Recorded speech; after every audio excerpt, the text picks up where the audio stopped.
Assalamualaikum warahmatullahi wabarakatuh. Perkenalkan, nama saya Dwi Prasanti, Prodi PGSD A4. Di sini saya akan mempresentasikan artikel mengenai implementasi strategi pembelajaran pada masa pandemi COVID-19 di SD Muhammadiyah 2 Sidoarjo.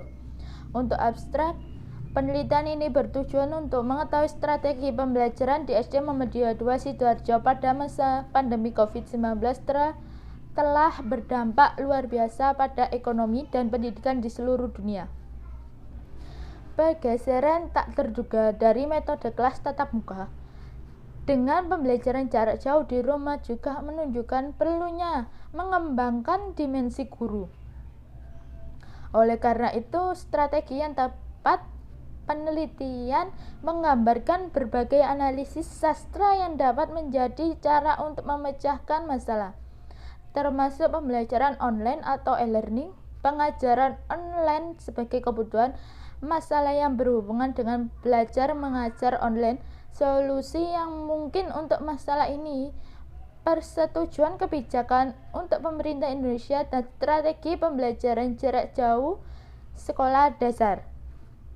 Untuk pendahuluan, hari ini dunia telah berubah secara dramatis sejak pandemi virus corona 2019 COVID-19.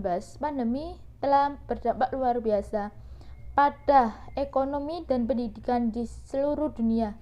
Sekitar 91,3% atau sekitar 1,5 miliar siswa terdaftar di seluruh dunia tidak dapat melakukan sesuatu di sekolah karena pandemi COVID-19 pada 17 April 2020.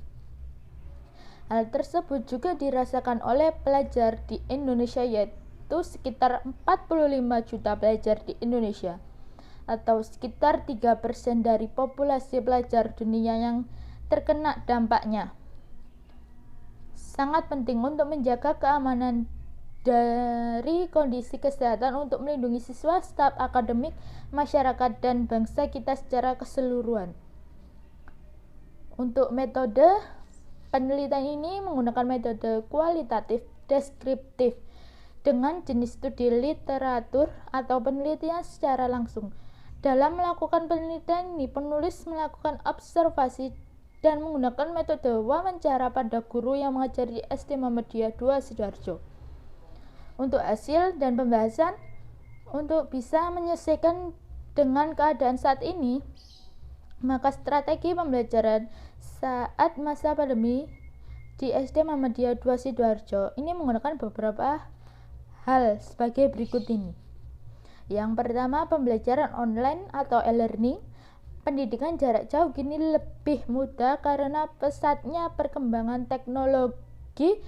Penggunaan istilah misalnya pembelajaran secara online, pembelajaran berbasis web, pembelajaran berbasis komputer, e-learning memiliki arti yang sama dengan penggunaan perangkat untuk terhubung ke sebuah jaringan dan membuka kemungkinan untuk belajar di mana saja, kapan saja, dan cara apapun. Untuk yang kedua, pengajaran online sesuai kebutuhan. Selama masa pandemi, masyarakat melakukan social distancing untuk mengurangi penyebaran virus. Maka dari itu banyak negara yang telah memberlakukan karantina bagi masyarakatnya yang berdampak pada pendidikan.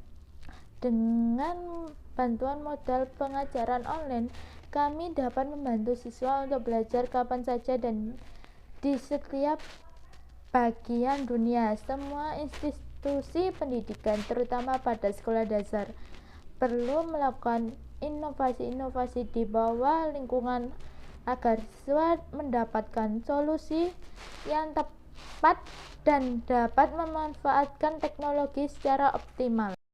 Yang ketiga, strategi pembelajaran jarak jauh untuk sekolah dasar Muhammadiyah 2 Sidoarjo.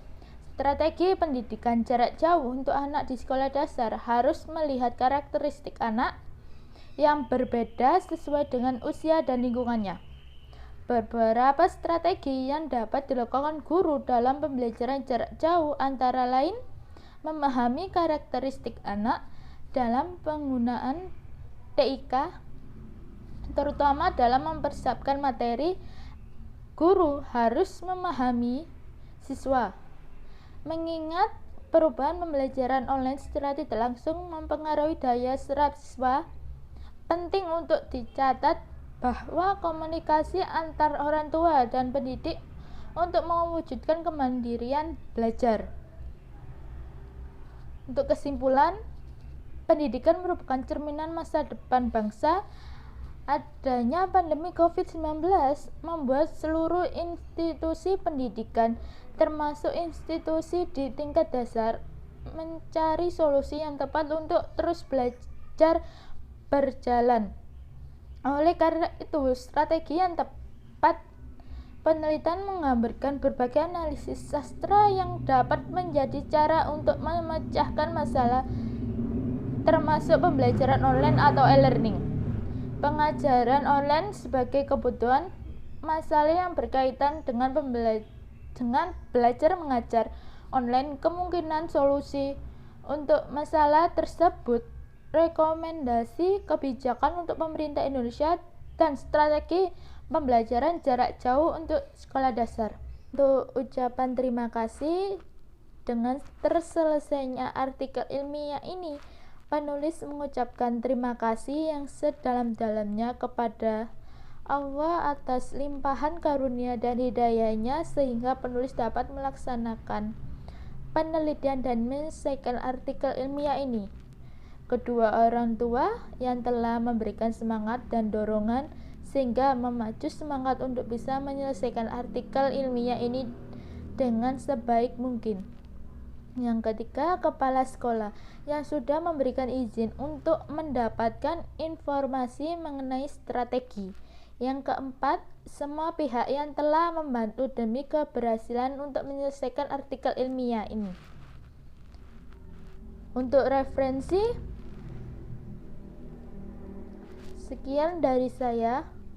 Assalamualaikum warahmatullahi wabarakatuh.